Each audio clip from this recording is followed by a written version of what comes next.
So there, I think we're back up and running. The other phone is misbehaving itself or whatever. So yeah, as I was saying, like about the beach fishing, right? Just get to your beach in the daylight at low water, have a look around, find your structure. Generally, either end of it is going to fish better either way. A lot of beaches possibly have some kind of stream or estuary or lagoon emptying out onto them. That's also worth a look. But only local knowledge really will be able to figure that out for you or whatever, and you will figure it out yourself. Like,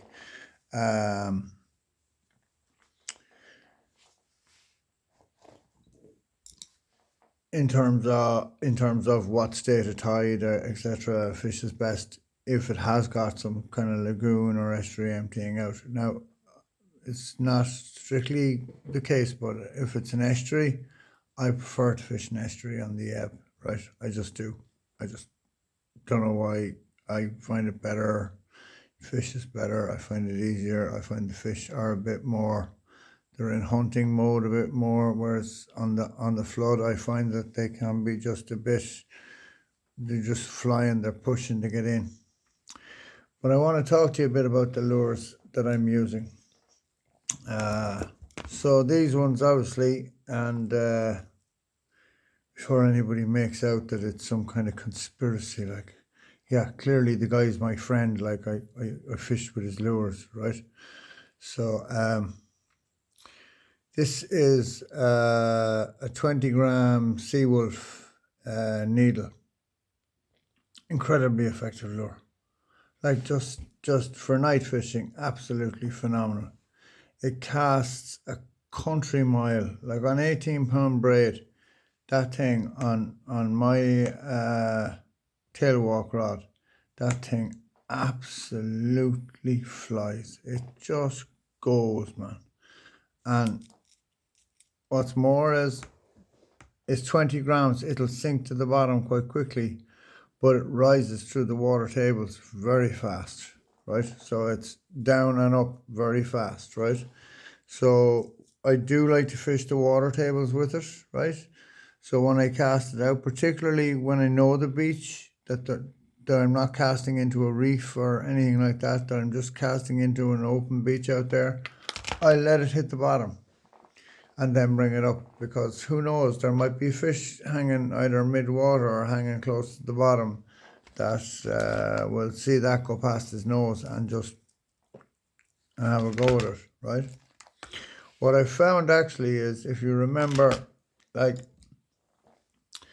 there's the lure I used to fish, and I still do fish quite a bit now. That's the Lance 160 from Michael in Evo Bass. I mean, it's a very good lure, no doubt, absolutely. Well done, Michael. Like, I mean, like, serious piece of kit, right? But a lot of the bumps, like, you just get bumps and bangs on that lure all the time. A lot of those have turned into actual fish because of this hook here. This assist, this middle assist. Most of my fish come on this middle assist hook, right? Which means the fish are kind of mouthing the bait, right? Like that, hitting it midsection or whatever. And with the singles, you can keep them relatively barbless, and it just makes for a great fight. And it does the fish very little damage. Like, you know, one single hook compared to a big, nasty, huge, big treble hook, there's no comparison, like. And I've yet to see a fish that we haven't been able to return that's been caught on the needles. They never take it too deep or whatever, because the thing is, you know, you cast, right? So how to explain it to you?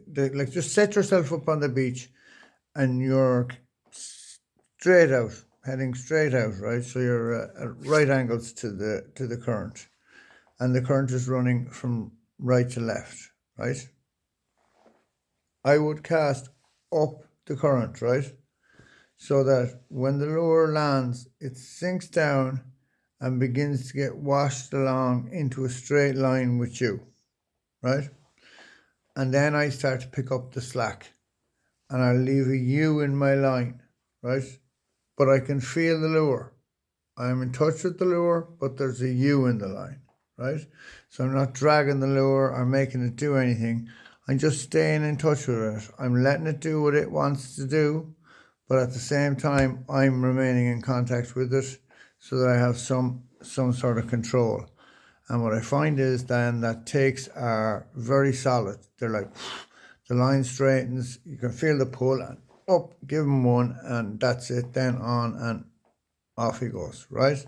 And they're always good fish. If you're hooking on a beach, they'll be good fish. Now look, it's a real struggle out there at the minute to find good fish. They're few and far between. I don't understand what's going on.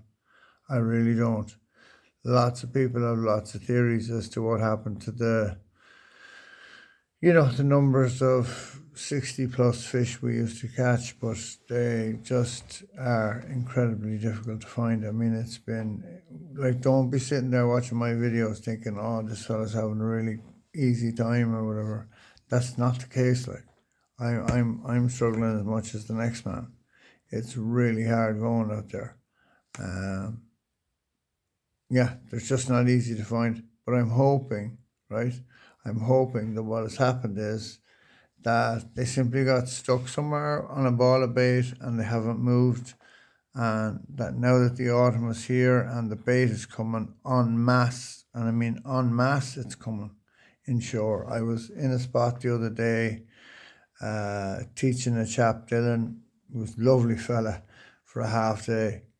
And I could see like balls of smelts, like there was just thousands of them. And I was thinking, right, the bass have to come after these. They must arrive now. They must. So fingers crossed they will show up. I really hope so. I really think though it's just that the weather and everything has been against us, and we'll stay in the positive. We'll say, look, that there's still a good stock there, that they're going to show up and all the rest. So that's it then. What I have when I needle fish is I have a range of weights, right? So everything from 32 grams, okay, in blue and white, for when it's really running. Now it runs hard at the end of Tramore, like you have a lot of tide, like you've about 10 knots of tide and huge waves, like, I mean, it's just ridiculous, right? So 32 manages to get you down a few feet. What I mostly fish is somewhere between 16 and 20. So I have three of that lure. I have a 16, an 18 and a 20 in that. And that's pretty much me covered. If white is not working, right, here's my next go-to color. It has absolutely hammered fish for me this year. I don't know what it is about it. But it's this kind of pink color. They love it. They've absolutely been nailing pink for me this year. Fantastic. Again, that's a 16 gram, really light, just able to flick it up that current, let it run down, right? A good tip can be when you're retrieving, so your rod tip up when you're retrieving away, just drop your rod tip a bit, right? So the lure will just fall down a little bit. So if there's a fish following that lure, he'll see the lure start to fall and he may well hit it, right? Because bass will follow lures. They don't just pick them up straight away. And then I fish these guys, the stubby fellas.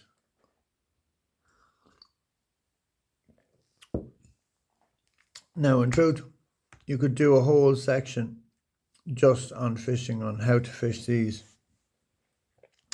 and how different they are to the long nose, right? I tend to fish those in places like Rosslare and stuff over the Carricks and that, where it's really fast current and the fish are chasing bait fish, right? I mean, look at the colours, it's beautiful. Even the fine details he puts in, like this small bit of red there in the back. He's just a craftsman. Like every time he sends me something, I'm like, my God, this guy is unbelievable. So that there is a stubby 21 grams, right? Oh, sorry, lost my phone down there. It will cover you for most situations in terms of reef and heavy current and all that. But I tend to use it on the open beach, right? Because I'm not, I don't have a lot of that ground around me. Most of what's around me is coves, with a lot of shallow reef and stuff. And when I'm over that, I rather fish kind of my established way. So when I'm using my needles, I'm using them on open beach, and I have my marks fairly well picked. I know where I'm going, when I'm going there. I get in there, I hammer it for a few hours, and we see, and if they're not there, I move to the next spot, and on we go, and go again. So that's it, yeah. I hope I didn't bore the head off you all. I noticed Charles in Seawolf Lures, the guy who sells the needles, is absolutely snowed under at the minute. By all means, contact him for lures, but I wouldn't have my hopes up about getting an order in too shortly. And I don't have any spares. Loads of people have messaged me saying, have you got spare needles? Anything I had spare, I sold on. Like I gave to people at ridiculously low money, just so that they could get a bit of fishing in or whatever. But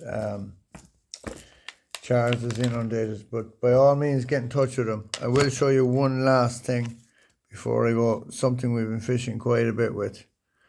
That's the 12 gram version, right? And it's about 90 mil, 100 mil. It's tiny. It's absolutely lethal, right?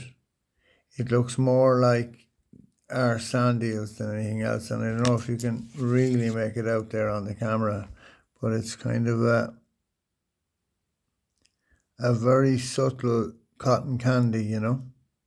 He's put into it. He's put in a smidgen of pink and yellow and fluorescent green, and you can just see it shining there. Look, it just looks beautiful in the water. So we're experimenting with those smaller ones to see if they make a difference in our hookup rate, like, because the fishing has been so hard. So look, tight lines, everyone, today. I really think this weekend is going to produce some fish. We have a whole weekend of decent weather, high pressure, low winds. They're from the southwest. Yes, we have clear water. It's the conditions we've been waiting for all summer are coming this weekend. So hope to God that the fish arrive on them. So tight lines, everyone, and stay in touch. And thanks again for all your support. It's much appreciated.